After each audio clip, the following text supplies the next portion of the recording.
This pre-season tour here of the States is brought to you by Oxford Natural and Gowan Loud, your friends. Oxford Natural. And I tell you what, they are not playing about, right. you are not playing about. You can scan the QR code on the screen to get 70% off. Do it now. I'm optimized.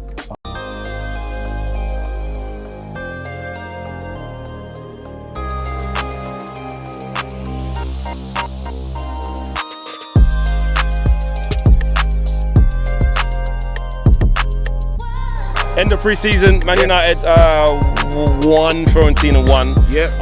We won the penalty shootout and stuff.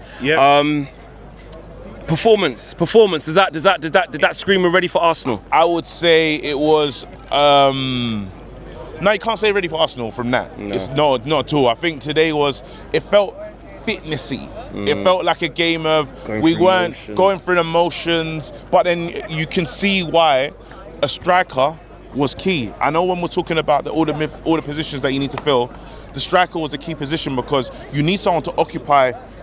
You know what I mean, and really push the team backwards. It's not Cunha, is it? He's not going to be able to do that. Or Mason Mount was up front as well today, and Boomer was up front. Nobody can do that job, but we had better games when obviously Rasmus was in the 9 because at least it's going to force them back and stuff. What we now got is we're sending the message to Rasmus, you're no longer part of this team. No minutes. But then now you got to say to yourself, Sesko was so important to start that game because we can't play with the false 9s, them 10s, them converted. Like, don't put Bruno there, don't put Mount there, don't put Buemo there, because you're not actually getting the skill set that they have. You're not going to get the best of it. But against Arsenal, are we going to have to do that with where we're at? You can't. You literally have to play. You have to play Sesko. You have to immediately. He's trained. He's trained. He's had pre-season. It's not the same as the Gyökeres situation where Gyökeres didn't play that much football. But his first game playing with us, just play straight in, not off the bench. Play. Start him and see how much you can get out of the game. Because what we're not getting, you know what's sort of funny is like we haven't actually got the best out of the system yet because you have the likes of Mbeumo, Cunha. But then they haven't been able to operate properly with somebody there, you know, and you can do the make weight or like it's been a makeshift all summer, really. Yeah. But then there you go, the main man. What you really want is now we got the pieces. I'm hopeful. Don't get me wrong, I'm hopeful. I don't think you can learn anything about this game to tell you about Arsenal. All you can learn about this game is we came through fit. I like Kobe. So Kobe, when Kobe came on, you felt like there was a bit more football trying to be played, but I still do think that we are trying to score like a perfect type goal. Yeah, there was a lot of... I don't like that. Was you when you say you can't really see for the Arsenal thing, did you see any like common themes from what a lot of people were saying? Like it feels like boring football. It feels like the same things are kind of there and not really being able to do. This was a true pre-season. So you think that will be different in the season? What we you're not going to get that. The crowd won't even sound like that. Yeah. You know what I mean? Today was literally David De Gea's return. It was calm. It was mellow, I would say. But then against Arsenal, that game is going to force these guys to. Everyone has to raise their game. Dorgu, what we saw from Dorgu on tour versus Dorgu today.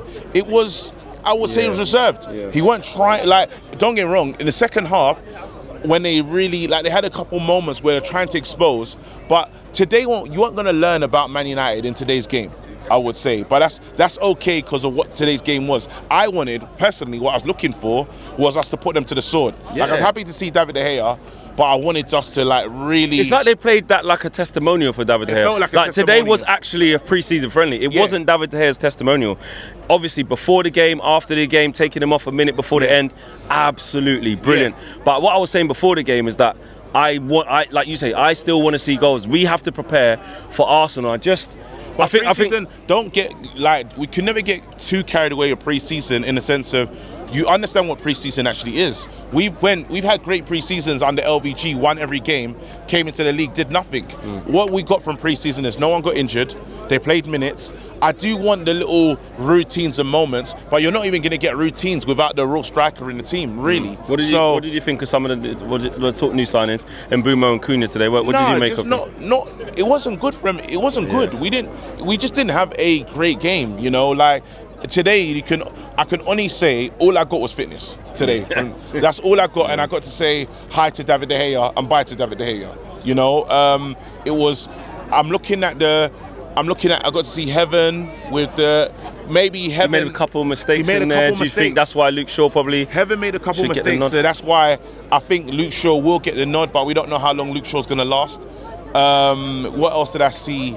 I thought Mason Mount. I thought Mason Mount was alright. No, not enough. Like, I don't think he was pressing well. He won the ball back quite well. No, it was just okay. Yeah, it was a meh performance, but that's okay. Today we were just like. So you're not more worried for Arsenal because of that? You can't be worried about Arsenal. That's just what it is.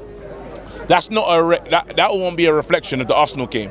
Already the first game, the only thing that is a little bit of a worry, and I saw it in pre-season, is we are trying to score the perfect goal. We are trying to like tap here and then shoot, or we might not even shoot. We need to stop that. We need to, like, for Maguire to take Maguire's the only one. He's the one who got the crowd going, bro. Got us off our seat. He got a shot on target. Yeah. Maguire getting off our seat was like, oh wow. But then there was one lapse at the back where the number 6, there was like 2 players before the goal was scored. I was like, no one's there. Him. Yeah, but then that's bad prep. But then it was silly in that moment. So I would say not to look at that as what we're going to get against Arsenal. The Arsenal game will be totally different. The way the fans are going to be is going to be different. You can see that Ruben still got support. You could see even Ruben was on the touchline. He was relaxed. He's not even doing, the Ruben when he's just there like crouching and doing all that Ruben stuff that he usually does. He's in arm in arm with the manager. Today was a testimonial. Yeah. Really. And they got minutes in their legs. Kobe was someone that, one thing I have noticed is, while we do have a striker in Sesko, we do need that midfielder now, because what Casemiro does, he does get onto the ball and he gets time, but he's going to one-time it. He's going to first time it, but he's playing it into nobody. It don't work. You see, Kobe comes on, it's a bit more, it's planned. And if we're going to play the system and look after the ball, we do need a likes of a Kobe, Baleba, but I don't know if that Kobe and Bruno can work as a midfield. Yeah. So then this is what we've been saying. But then when you talk about the next level of Man United, well, you're gonna have to. We need the person next to Bruno to progress. Yeah. So there might be a thing where you might have to say, well, someone in the 210s don't start if Bruno has to play, because you're now gonna say, well, if it's Cunha and Bruno, because I like if we don't get Baleba, I don't mind Ugarte, Kobe. I don't mind that, but we just need to be better on the start game of the season. Sesko's here, unveiled today. Obviously didn't play today. You touched on it already, but how important, how key do you think he's going to be now? What type of season do you think he's going to have? Because remember, he is young. Yeah. We are trying to win the league in 2028, not now, but we do need an instant impact from him. We do need an instant impact, and you know what's scary? I thought they was going to take Rasmus' number and announce Sesko. No, that would have been nasty work. I thought I was going to do that today. That's obviously crazy. They're trying to force Rasmus out. Yeah. I really hope we manage that Rasmus ending nicely. Owen was saying don't care, take his number. No, you can't do that. I heard Owen say that. Yeah, they're all saying that was the worst thing I've ever heard. They're all saying be ruthless, bro. No, there's levels to ruthlessness. Why not be ruthless? No, because he hasn't done anything to deserve that. So then after, I'm with you, then the players that are like pricks, then they're like, what's the difference? You were good to the club and they still treat you like shit. Yeah, so we have to have some level of decorum. Yeah, decorum. We've got to be a classy club, So Sesko's here, not to put too much pressure on him. Hopefully, we need to be like fans to be excited. That's what I'm looking for next season. Excitement from the fans, and we do something good this season. So yeah, that's what I'm going for, bro. Big up. Hopefully, bro. Hopefully.